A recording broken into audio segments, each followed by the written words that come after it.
Ce fonctionnement neuroatypique est une chance. Et quand on interroge beaucoup de jeunes adultes qui ont été marqués par soit leur hyperactivité, soit leur haut potentiel, qui n'est pas bien sûr un handicap, mais qui est aussi une différence, soit un trouble d'attention, ils disent tous, dans le secret de la consultation, je ne m'imagine pas autrement. Et heureusement que je l'avais. C'est-à-dire que, comme toutes d'ailleurs les affections chroniques, on grandit avec, on fait avec, on s'en sert, et ils font partie de notre vie, et on n'a pas envie qu'ils disparaissent.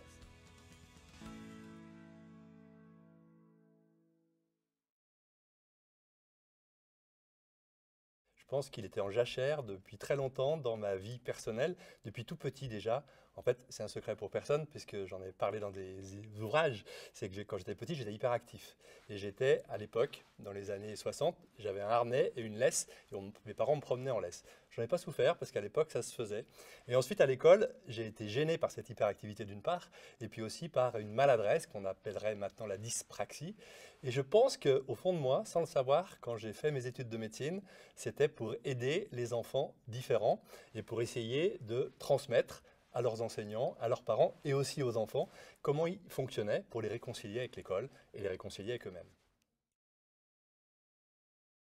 L'école. Franchement, l'école, et c'était long, l'école, les heures de cours étaient particulièrement longues, et y aller tous les jours. À l'époque, le refus scolaire anxieux, la phobie scolaire, c'était pas d'actualité. Et puis c'est une époque, vous savez, où on n'avait pas le choix. Nos parents nous disaient c'est comme ça et pas autrement. C'était comme ça et pas autrement. Et on n'avait pas les moyens d'aller voir sur les réseaux sociaux de façon horizontale si on n'avait pas d'autres qui étaient un peu comme nous. Donc on était contraints par les profs, par les parents, par les adultes en général, à accepter notre situation. Mais je pense que j'ai souffert de ça et que je me suis promis inconsciemment d'un jour éviter que trop d'enfants traversent ce que j'ai traversé. Je dirais pas solitude parce que, au contraire, c'est une très bonne remarque. Le fait d'être différent nous oblige aussi à développer d'autres compétences.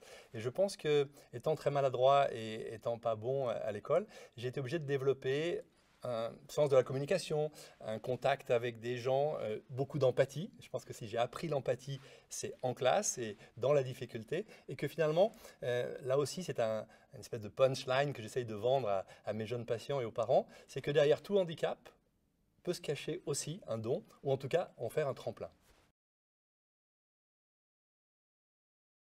Je pense que je l'ai découvert au cours de mes études de médecine. Au départ, pour dire la vérité, je voulais être pédiatre. Et je me suis rendu compte que ces enfants qui avaient des maladies chroniques, graves, sévères, ça me touchait trop au niveau de l'empathie. Peut-être que j'avais trop de sensibilité. Et qu'il y avait des gens qui passaient dans les services de pédiatrie, qui étaient des pédopsychiatres, des psychologues, et qui en une phrase, en une consultation, en un mot, arrivaient à transformer l'avenir de ces enfants-là. Et c'est là que je me suis dit, ah, peut-être que moi j'étais dans cette catégorie-là, d'enfants atypiques, et que ça a donné du sens à tout ce que j'ai vécu de difficile à ce moment-là.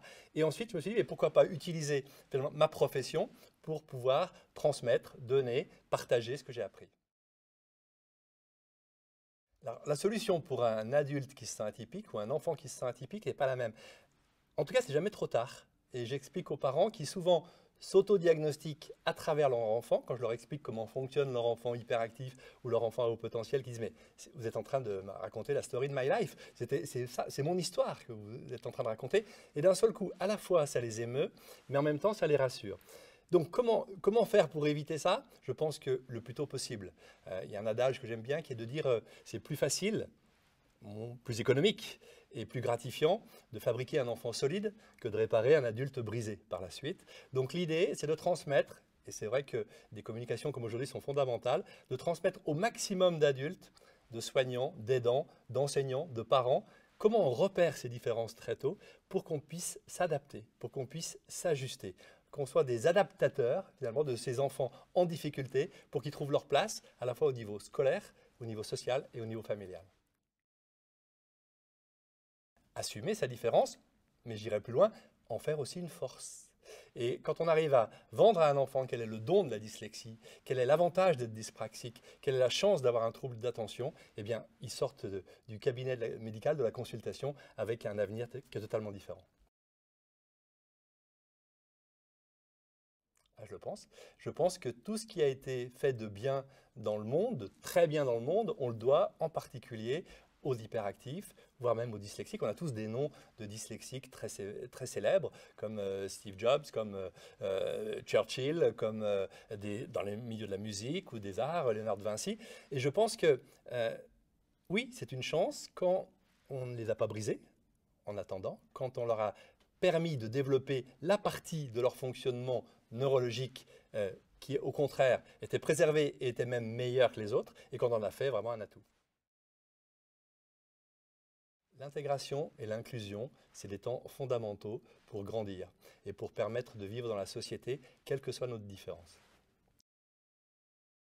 Je pense que le plus important, et dans une réunion comme aujourd'hui, ce qui est important, c'est d'arriver à développer chez chacun son empathie, c'est-à-dire sa reconnaissance de la différence de l'autre, le respect de la différence de l'autre, et ensuite de pouvoir partager chacun dans notre parcours, ce qui nous a permis d'en arriver là et d'être finalement un adulte le plus équilibré possible.